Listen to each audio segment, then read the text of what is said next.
You're listening to a main feed episode. Go to patreon.com/Celtic Ligers where €5 a month gets you weekly full-length episodes, stray bonus content and access to the back catalog.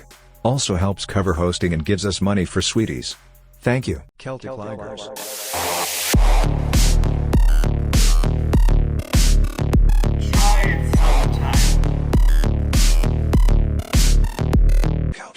Recorded 17th of July 2025. And we do, I don't know, was it Welcome to Celtic Ligers? We know, yeah. I don't we don't usually do it, but like we got a guest man. And I know, but we got a guest now and I'm just like pretty starstruck because you're like just somebody I've obsessively followed for a very long time.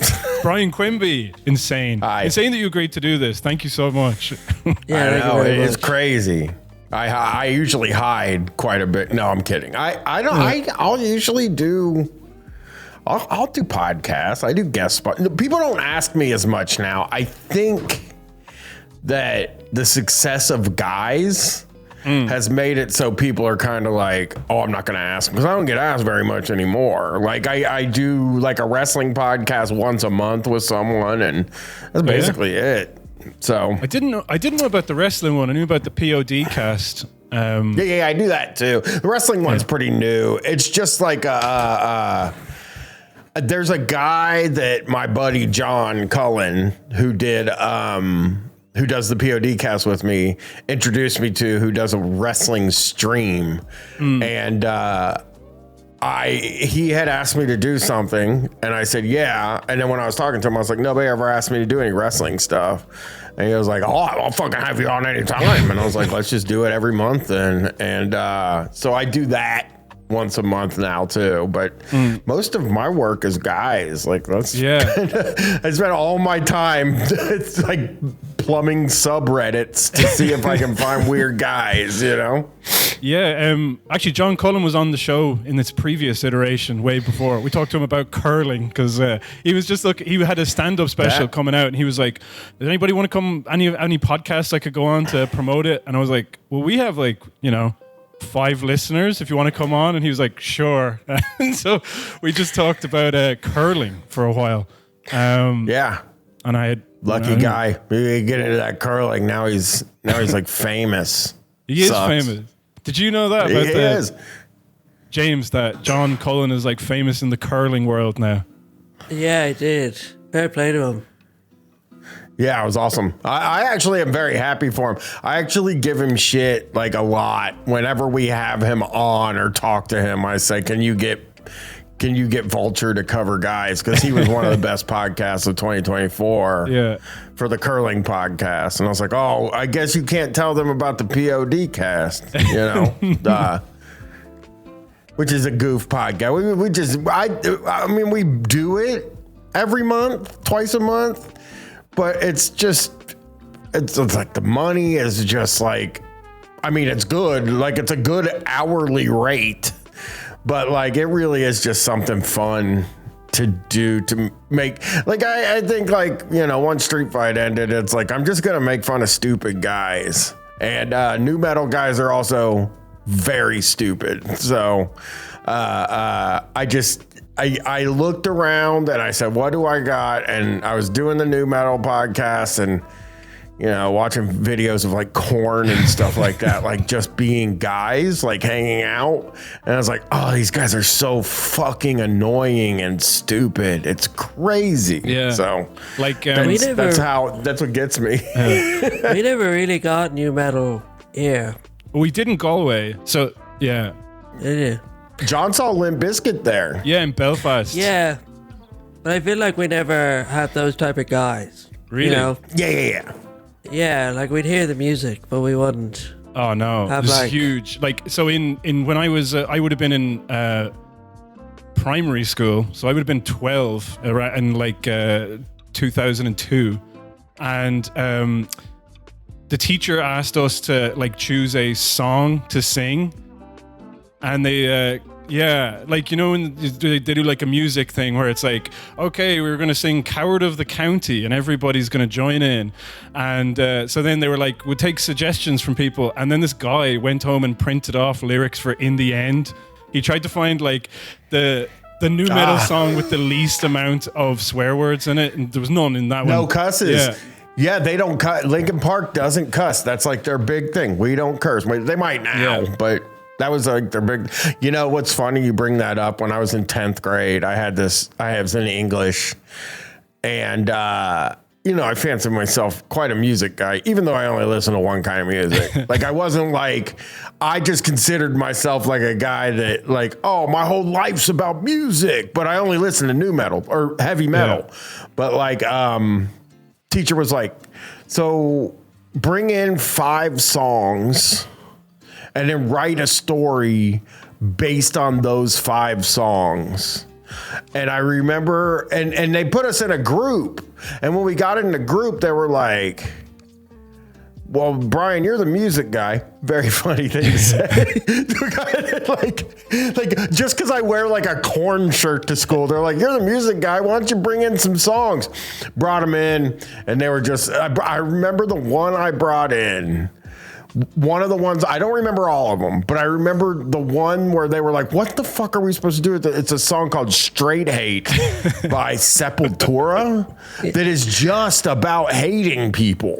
Like that's the whole thing. Like all people, not like specific people.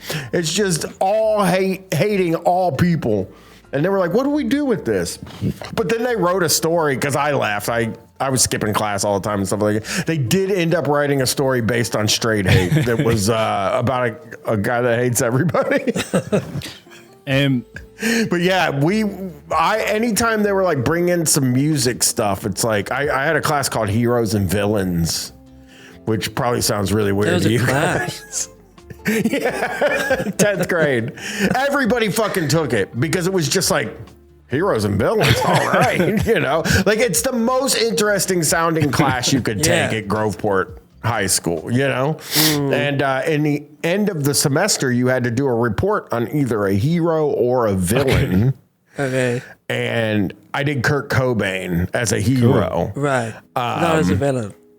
He wasn't a villain. He didn't do anything wrong. But like, yeah, we did like, I just remember it because some guys would be like Hitler as like a villain. Right. But as like, they would all be like, he's actually a really interesting guy. Like, yeah, he's a thinker.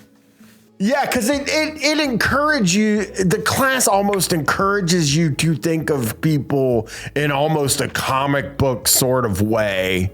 Yeah. Where you're like talking about real people, but real people, I mean, yes, there are horrible real people, but I don't think a lot of people identify as a villain. I can't think of any off the top of my head that are just like, oh no, I'm a real villain. I'm a bad guy. When I was in school, a guy came to school, he was new, and he was wearing a Nirvana t-shirt. And I was scared of him. Cullen says that a lot. John Cullen says like a lot of like, he's like guys that would come to school in like Korn t-shirts or dressed like that, scared him really bad. Like they made him nervous. And I was like, oh, I was those guys. I guess I was making people nervous because they never made me nervous. Yeah, I would have been scared of you. There was a... Well, I was notoriously evil when I was young too. New metal was big in Galway, at least in the west of Ireland, for a period. And so a lot of the characters we mentioned on the POD cast, which I don't know if we mentioned is a podcast about new metal, and they just are very resonant. I'm like, oh yeah, there they are, those guys. But like, yeah. Well, is Trivium new metal? Probably not. They would probably head into metalcore. Right. Paulo's really cool. He's a very nice guy. I've like talked to him. Wow. He used to invite us to the shows when I was doing Street Fight. I think he would still invite me. He just isn't online, and I don't know how to get a hold of him. But like they would be. God, see, I would have called them butt rock years ago before I listened to them and gave them a chance. Yeah. Now I would just say metalcore or just because it's gotten so weird that like a band just can't be heavy metal anymore, which before like all that stuff, you would hear these songs, you'd be like, this is heavy metal. This is just heavy metal. But then like what I think happened was the new metal guys brought in like hip hop elements. And I think that annoyed the heavy metal guys. And they're like, that's not heavy metal. They're rapping. You know what I mean? Yeah. Because it really is. It's funny. Like, I'm sure in like Dublin or like Belfast, there weren't a zillion people listening to that stuff. But anywhere, any city that I've never heard of in Ireland, I'm sure had a massive amount of new metal guys. There are areas in every country, every state, every province, I think that are more of so there's the big city where people like cool stuff. I mean, I live in the city now. It's not a big city, but people like a lot cooler stuff. And then when you get out, as you get out further into the suburbs, it's like, I think that's where I picked up my love of things that people would consider low culture. I don't like believe in that sort of thing. Like I think everything can have merit. You know what I mean? If you watch it analytically, but like that is where those places, as it goes further out of a population center, you're gonna find more like, you know, heavy metal guys. You're gonna find wrestling guys. You're gonna that's where they are. They don't generally, I think, grow up in diverse communities. You know what I mean?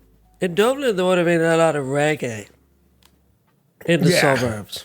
Really? That was like a big in Galway. Galway That's was known crazy. for like there's a lot of hippie culture, but the hippies would be called crusties, and that was a thing that used to be happen where there would be like, I don't know, what's the hacky sack? That would be the thing that would be around, and bongos. One time I was in an afters that took place in Galway. There was 11 bongos there, and it was one of the worst experiences I've ever had in my life.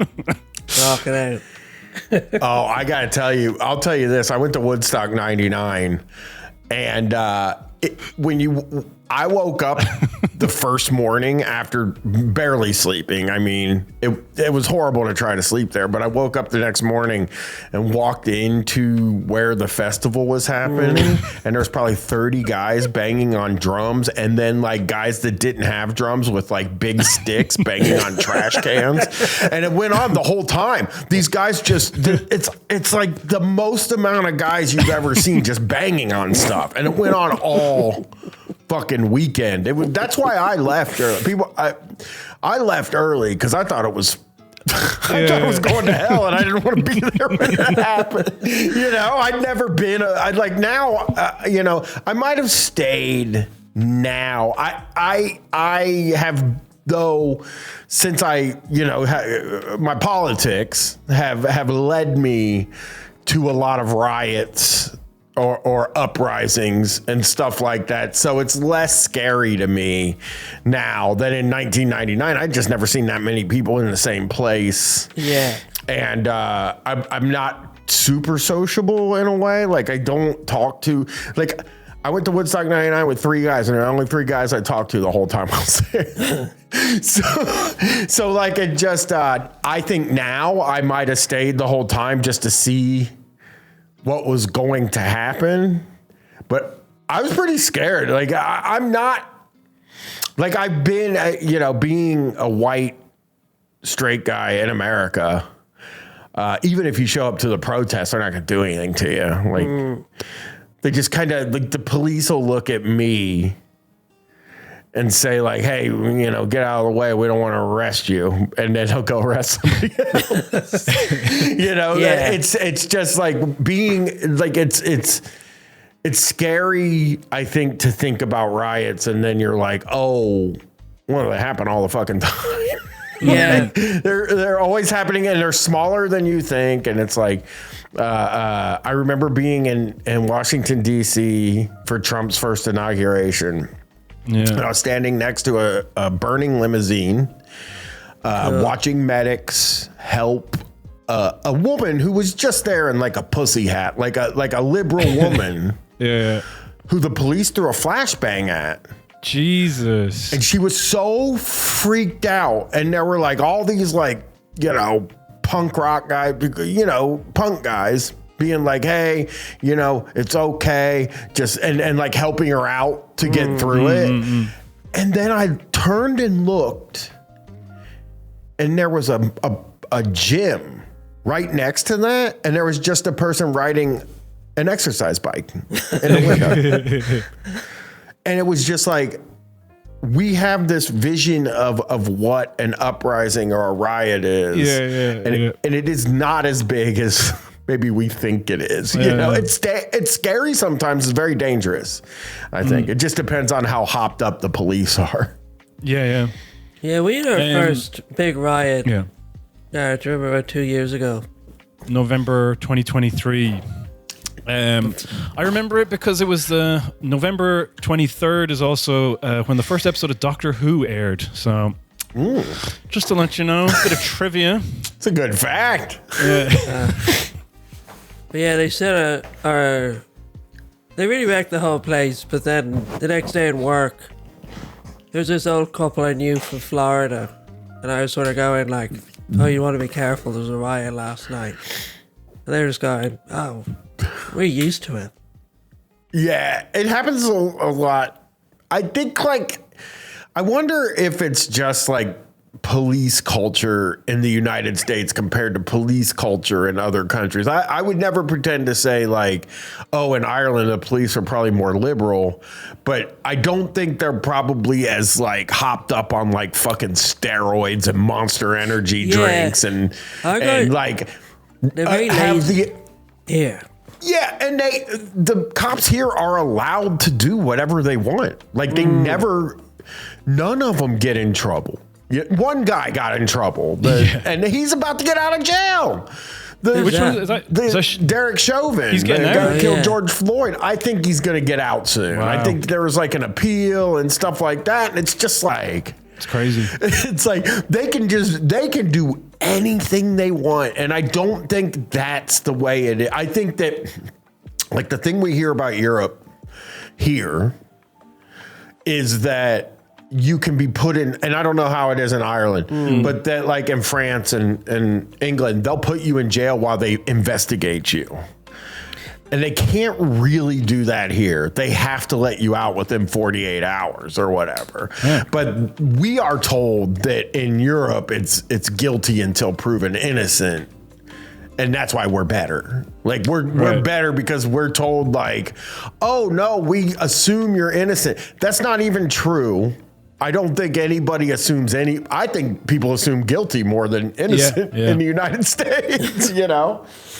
Yeah, I definitely will. The guards here aren't armed, except there is like more armed response units now. And then obviously the head of the guards is Drew Harris, who used to be the head of the guards up north.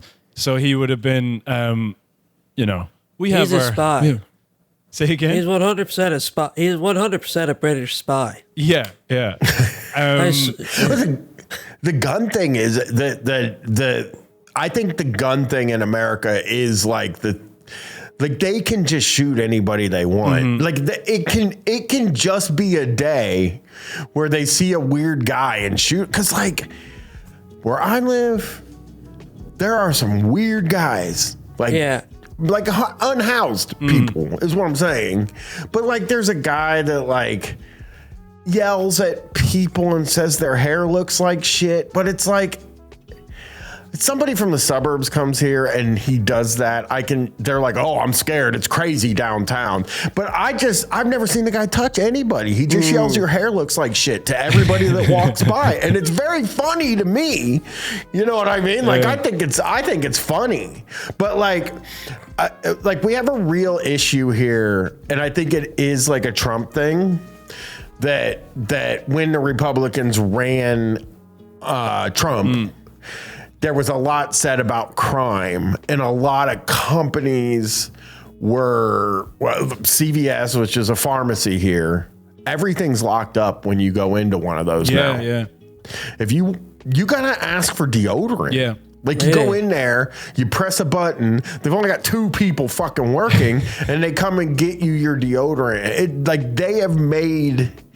I'm sure they lose more money making it a hassle to buy stuff than they would if they just were like, steal. I don't give a shit. You know what I mean? But it is like. It's hard to see that you're in a police state, but you know what I mean? Like a lot of us here are like very doubtful of like, we none of us think like, oh, there's a bunch of fascism going over here. I have a Chris, my co-host on Guys, to like, he's Canadian and he tells me what it looks like from over there. I think that's why I have maybe like I feel like I kind of understand it a little more from afar. You know what I mean? Because like I think if I was looking here from somewhere else, I'd be like, that place is fucked up. Well, it's pretty crazy at the moment. A lot of the people, a lot of the stories where it's like that one recently where somebody had that picture of JD Vance and then they got like deported back to Sweden or something, or like anybody who said anything. The crazy stuff is where you say something critical about Israel. And then they're like, oh, no, now you're deported as well. It's like, that's not even America. And you're getting like, it's a very strange, the vibes at the moment, as they say. I think one thing that happens here, when people are looking at America, it's very useful. Someone doesn't want to talk about Ireland, like some problem we have. They get to go, well, look at America. Yeah, that's absolutely, because that's what's happening at the moment with the tariffs. It's complete bullshit. Yeah, but you're right. What's happening at the moment with the tariffs, where it's like, there's like loads of stuff that'll be happening in the Dáil in Ireland, like our houses of government, which is incredibly fucked up and weird and bad, I would say. I don't know if this is worth explaining, but at the moment, the opposition speaking time. So basically, like the government has formed with like 3 parties, with 2 parties and then a bunch of independents, okay? And they have basically... Those independents are all completely insane. The independents are all completely insane and racist weirdos. All of them, yeah. And so then what they do is they have allowed them to not only have cabinet positions, but also use opposition speaking time to criticize the government that they are a part of, okay? And you're kind of like, how is that not a big deal? And then what they'll do is they'll go, well, Trump in the Oval Office, I mean, we're very concerned about what's happening. It's like, I know, but like, there's other stuff that's happening here, which is very, like, if you're concerned about like a crackdown on like your rights, as a citizen, as your ability to function within some sort of democracy, then shouldn't you be concerned about this? But literally, anytime they bring it up, they're like, whatever. It's a stroke. This is the word they use. Oh, they pulled a stroke. And there's that other thing about like the kind of, they have this image of themselves as like that the Irish, the politicians, they're just doing these tricks, So when they do something that's bad, it's like, sure, but politicians, they'll be doing that. And it's like, why are you? And it's not like we're American. No. Yeah. I think that is how fascism works, I would say. Yeah. Is that like, we look at because we look at other places and we're like, that place is fucked up. You know what I mean? And I think that's what makes it work is like, oh, well, we're not as fucked up as America. Or like, we're not as fucked up as a place. I can't think of a place right now because we're pretty fucked up. But like, I think that's how it like takes root and like you just look at other people. You're looking at I think even like at a smaller level, like people live in the suburbs, they hear a bunch of stuff that happens in the city. Like they just hear things. Yeah. They don't investigate them. They don't look them up. It doesn't even matter what they think about it. They're not here. Yeah. You know what I mean? So it's like they're just like, oh yeah, downtown it's a hellhole. We need, law and order. It's like you don't know anything about what's going on. You know what I mean? I had on the 4th of July, one of my friends came and my daughter's boyfriend couple of his brother came, and they're younger, and he's like, oh, my girlfriend is really nervous about being downtown. And I'm like, why? And she's like, well, because like it really was because terrorism might happen on the 4th of July because Trump struck Iran. Like, and I was like, that's the last thing you have to fucking worry about. Like, it's not gonna happen. But there are guys in masks just kidnapping people and sending them to like El Salvador and stuff. That's scary. We have a similar thing about Dublin here. Like Dublin, capital city. If you go anywhere outside of Dublin, Dublin is a war zone. Dublin is there's no go zones. And it's partly because we have 2 mosques here. Yeah, I imagine. Yes. It doesn't make sense to even, like, to me, it's like, is that, like, that is such a 2001 thing to be worried about. It's wild to still be like, and I know there's like trauma from like 9/11 or whatever, but like, it feels like we've been fine since then and nothing has happened. And it's like, that was a big statement. And it obviously worked. It dragged us into a, multi-year war where a bunch of people died. I mean, they were successful in that, but I just I don't see Muslims as an enemy to me. I don't see that. I think like, I don't see a lot of, the only enemies I see are like very stringent Trump guys. Like, I don't like that. I don't like being around them. I don't like talking to them. If anybody has ever listened to my old show, Street Fight, I used to say like, we got to have these conversations with people and, have these conversations and hopefully we'll change their mind. I don't think you can change their minds. I don't think they're worth I don't think they can be saved. You know what I mean? I think they're just insanely stupid people and stupid people that hate everybody, Yeah, sorry, the 2 things, just so we have it clear, Street Fight Radio was like your first foray into this back in, what was it, 2012, wouldn't it have been? And it was kind of like we started in 2011. Oh, wow.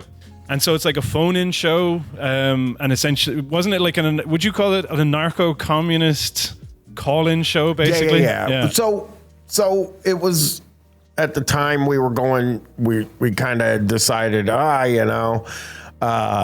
being an anarchist makes sense to, it made sense to me at a time. You know what I mean? And it still kind of makes sense to me at a time. I mean, only because I don't think about this stuff as much now, because my job responsibilities have shifted. Yeah, sure. I still care about politics. I still follow the stuff.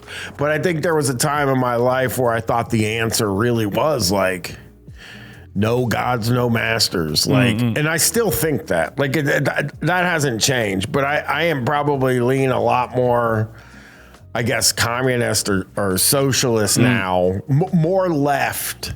I was always a left anarchist, but like, I think it's hard to explain because it sounds like, I think a lot of people think that I don't want to talk about that stuff anymore or do that stuff because it's a running joke on guys. There's like a couple running jokes on guys where it says we're not a political podcast.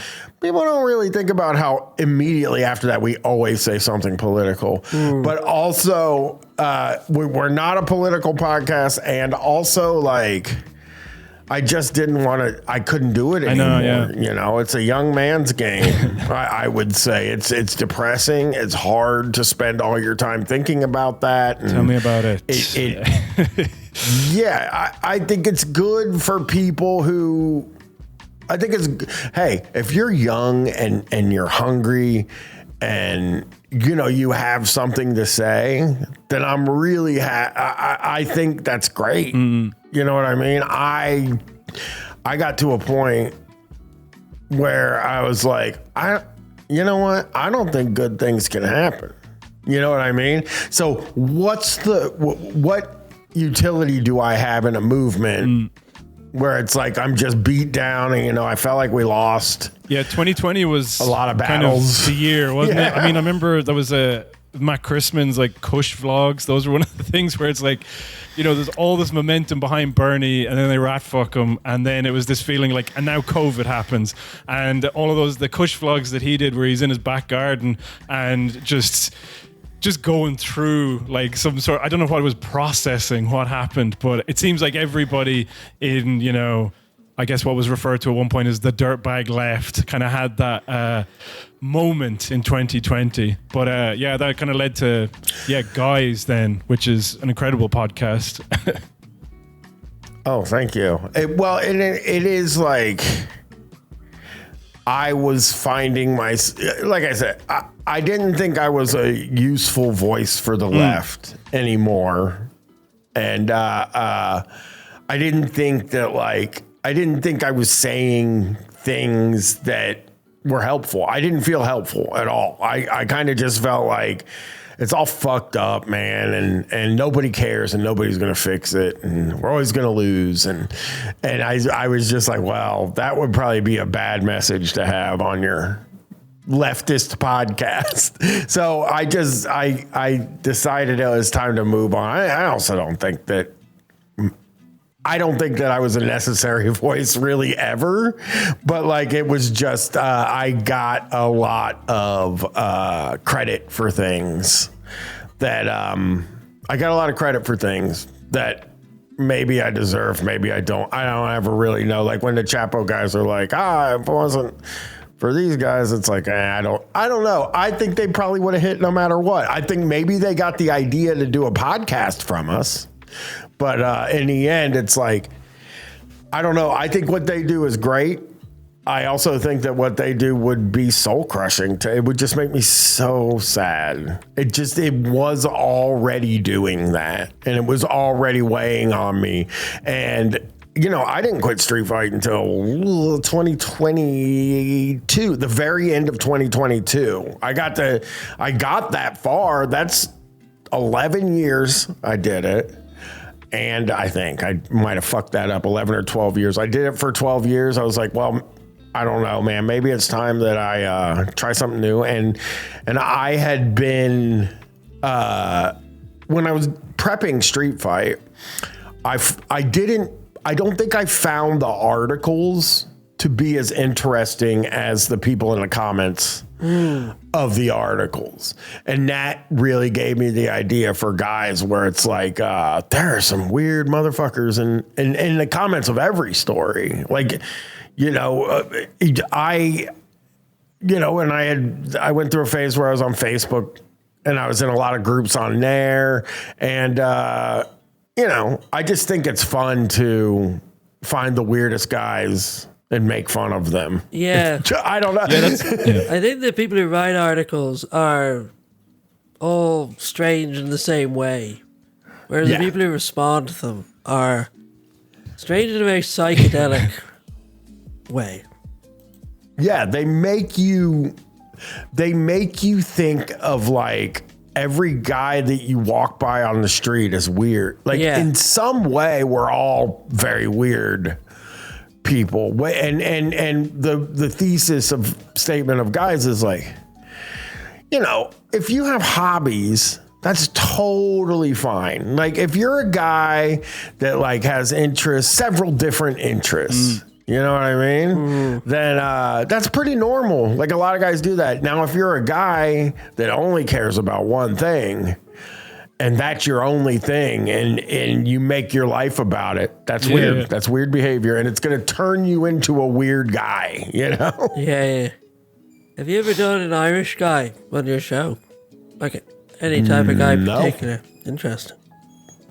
I don't know. It's very hard for me to. I don't want to do like European guys or whatever. I just want to do like weird guys. Yeah. You know what I mean? Like milk guys or like whatever idea I come up with. Like I have a big list, but I've worked through most of it and I need more ideas. So I've been actually I've been actually coming up with ideas like over the past couple weeks, just trying to get another long list because I don't want to repeat anything. Yeah. For at least 5 years. Like I want to get to year 5 before I repeat something. And it's getting harder and harder to be like, oh, here's an idea. Because the thing I learned, I made this big list without thinking about how the show was going to be structured or what it was going to be. So I make this big list, and then sometimes you go looking for something, and it just doesn't fucking exist. I wanted to do police scanner guys, and you just couldn't find that anywhere. I wanted to do inventors, and people keep their inventions close to the chest. You know what I mean? And it turned into entrepreneurs because that's what most inventors see themselves as anyway. You know? Yeah, it's funny because it's like, you know, as the show goes on, so you're like, oh, this is a type of guy. So it's like a porno guy or this sort of guy.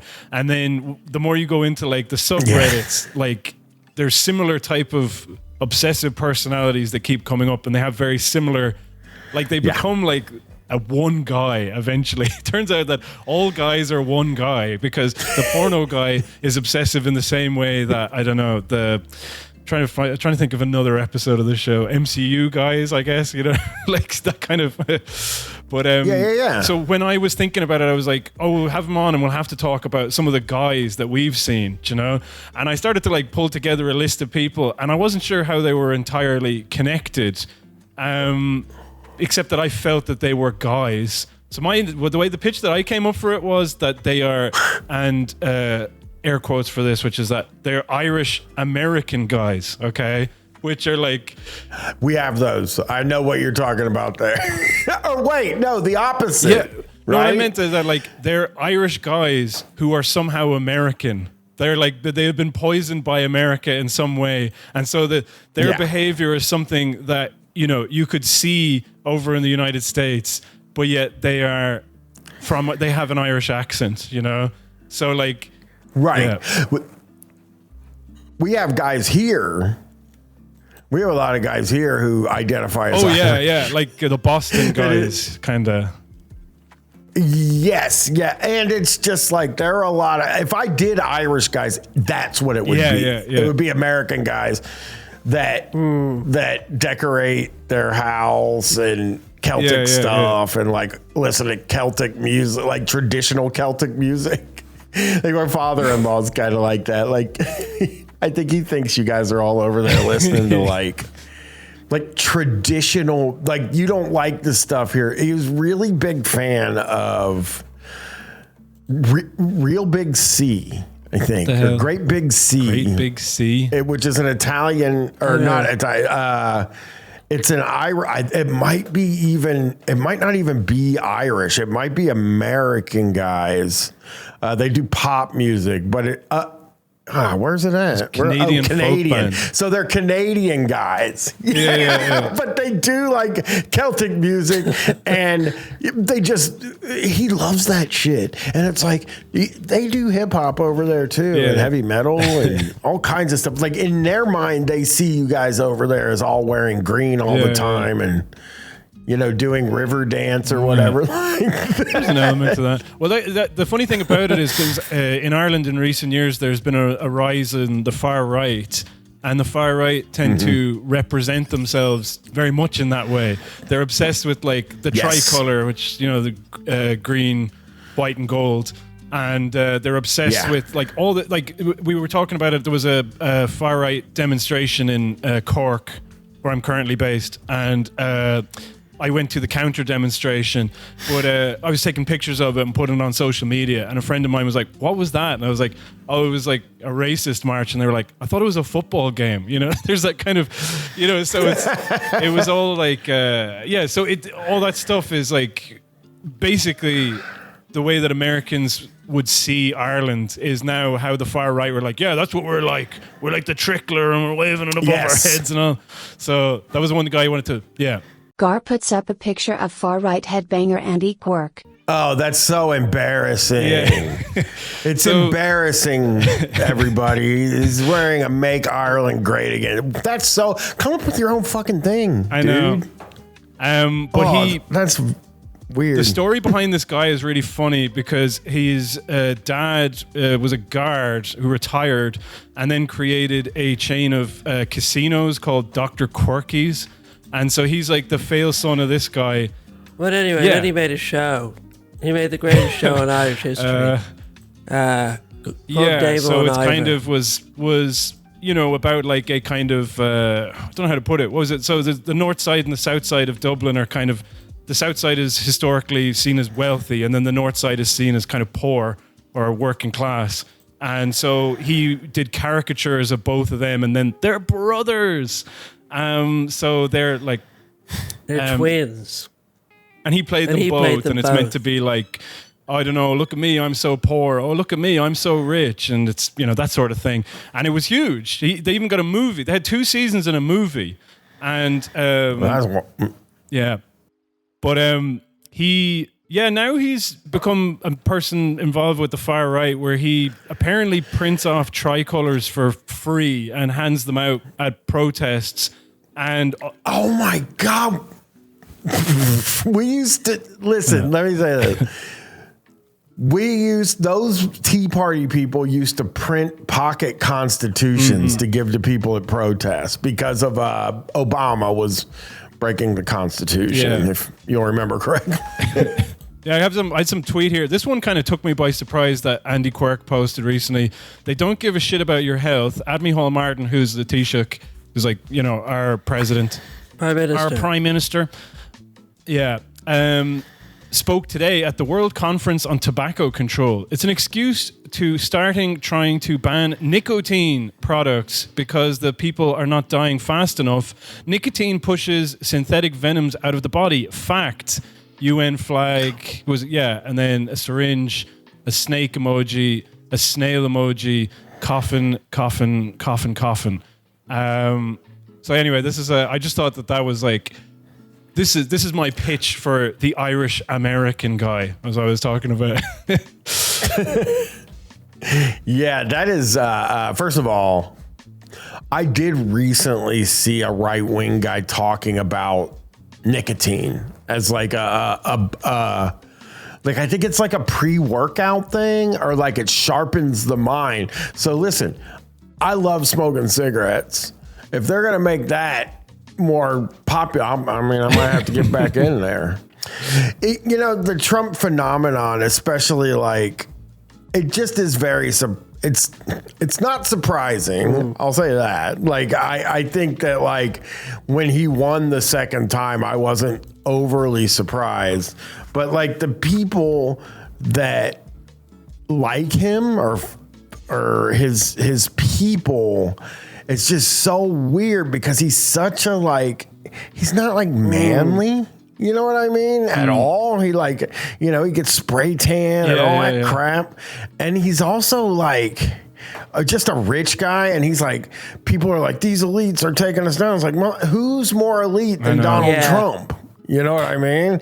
So it's weird enough to have it over here. But when you start hearing about other countries where people are like, oh, yeah, Trump is, we love Trump. It's like, that is crazy. Yeah. Like, I don't know a single politician. I know America's like a different thing, but I don't know a single politician in any country except for Trump. He's the only guy I know.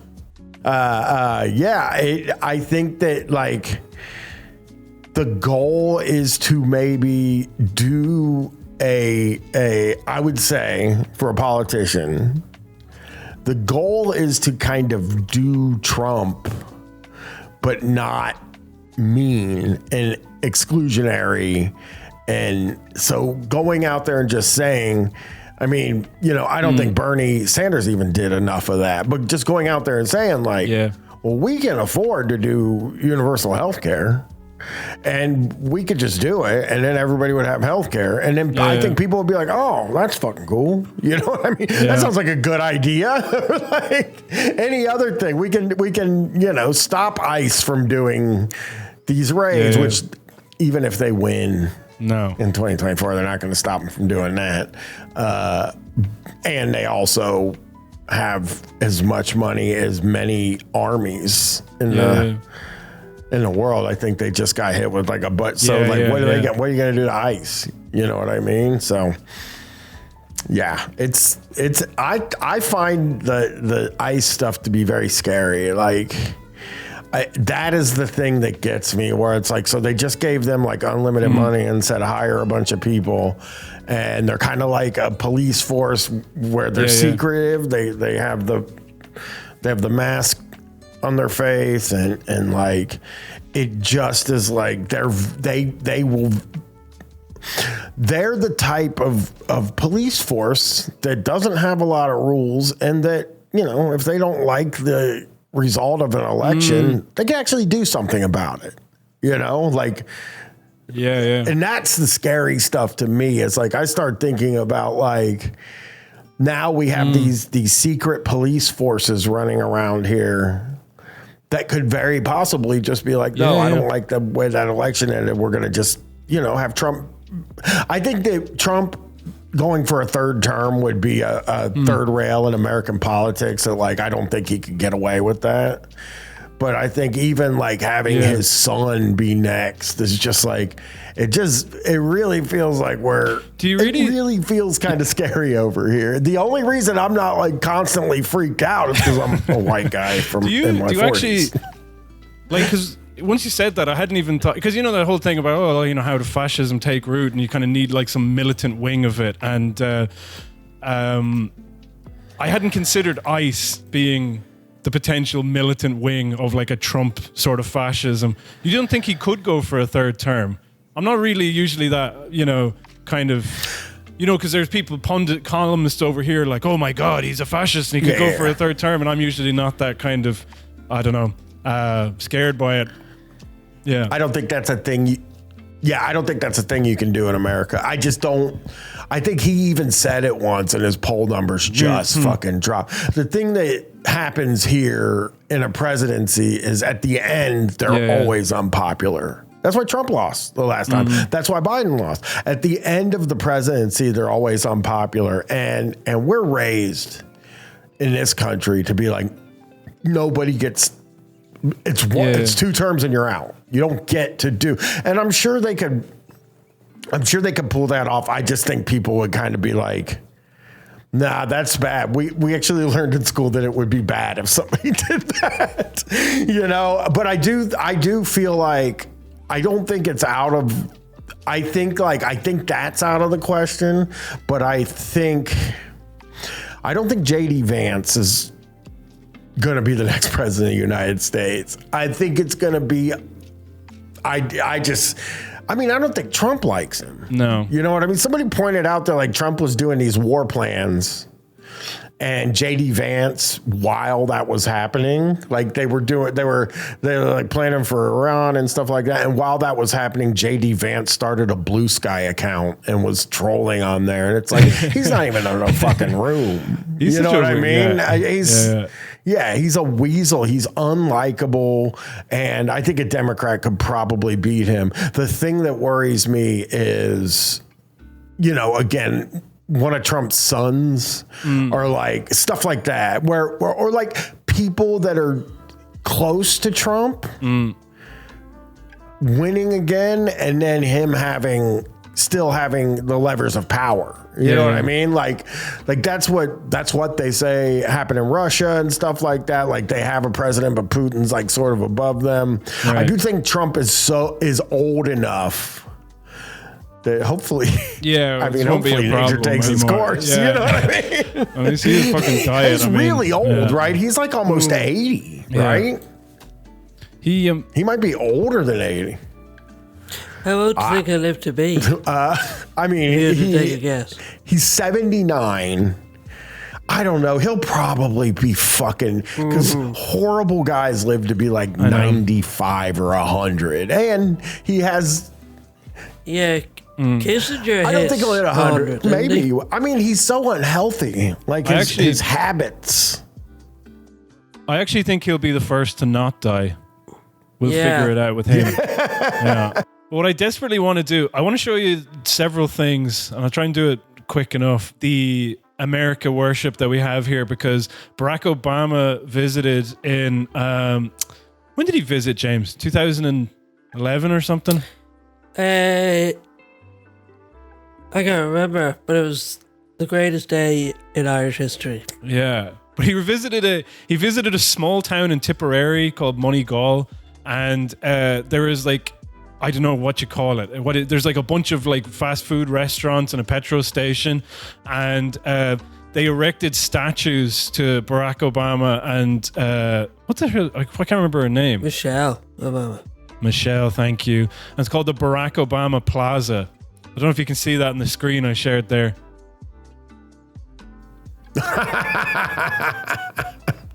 That doesn't look like Michelle at all. That is no, really it's very something.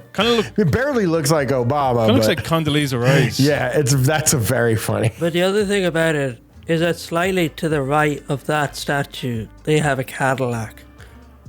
Like, And it's just because like they're both American things. It's like that's cool. Obama That's cool. and his favorite.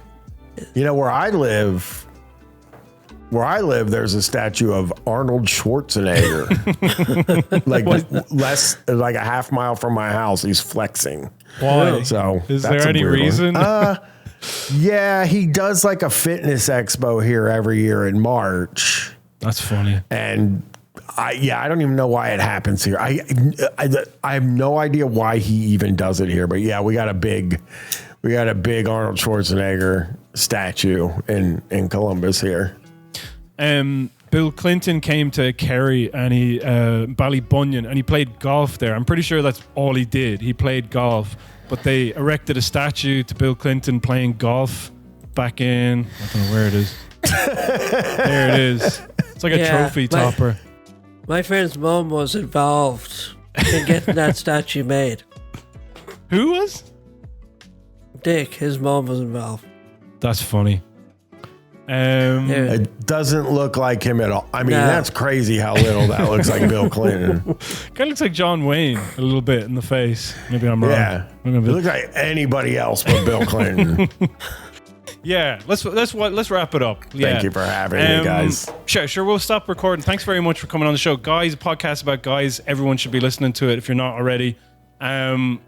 And what are you? You're the proto dirtbag left. You're the reason all of this stuff exists, as far as I'm concerned. So, wow. Yeah. Sure. I guess. I just had an earlier start than other people, but thank you. I appreciate it. That's the end of the free bit. Go to patreon.com/CelticClaggers to hear the rest, where Gar and James talk about Irish stuff like Irish media being a right-wing cesspit trying to undermine support for Gaza because it might affect their money. The Mirror do a pretty reprehensible interview with Ashling Murphy's boyfriend Ryan Casey. Then David McWilliams tries to be the thinking man's racist with an article about immigration.